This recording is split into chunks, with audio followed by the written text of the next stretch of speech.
आपल्यासोबत काँग्रेस पक्षाचे जिल्हाध्यक्ष राहुलभाई सोनवणे साहेब आहेत.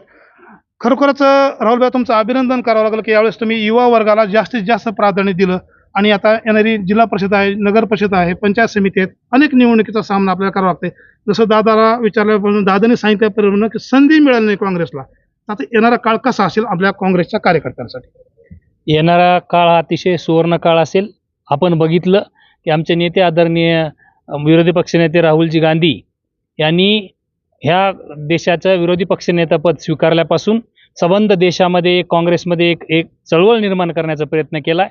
आणि ज्यावेळेस अध्यक्षांच्या संपूर्ण देशातल्या जिल्हा अध्यक्षाची बैठक त्यांनी नवी दिल्ली येथे घेतली आणि त्यावेळेस त्यांनी सांगितलं की येणाऱ्या काळामध्ये आम्ही तरुणांना जास्तीत जास्त संधी देणार आहेत आणि प्रत्येक जिल्हा अध्यक्षाचं मत विचारात घेणार आहेत.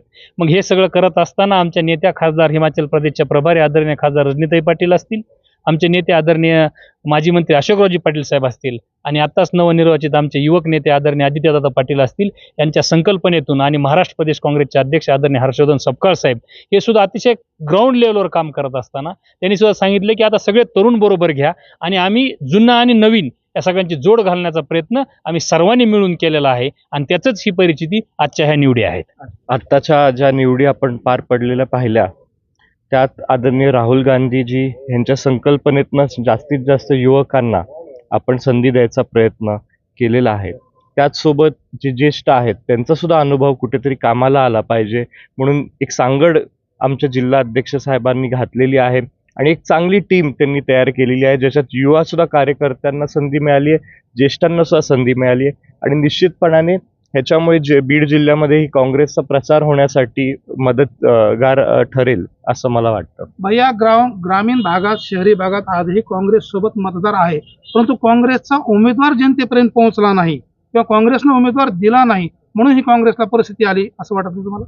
आपण अनेक वर्ष पाहिलं की आपण मित्रपक्षासोबत गेल्या काही निवडणुका लढल्या आणि त्याच्यामुळे काँग्रेसच्या कार्यकर्त्याला हे निश्चित आहे की लढण्याची संधी मिळाली नाही म्हणून जिल्ह्यातनं पंजा हे चिन्ह आपल्याला अनेक वर्ष दिसलं नाही.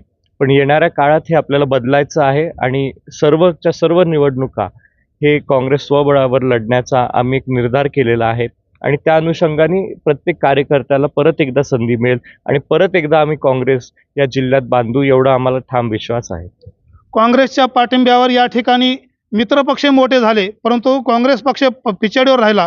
परंतु येणाऱ्या जिल्हा परिषद, पंचायत समिती किंवा नगर परिषद, महानगर परिषद या माध्यमातून आता स्वतंत्र काँग्रेस आपलं अस्तित्व दाखवण्याचा प्रयत्न निश्चित करेल असा आत्मविश्वास सर्वच काँग्रेसच्या नेत्यांनी व्यक्त केला आहे. अंबाजोगाई दर्शन बातम्यासाठी मनोज कोकणे.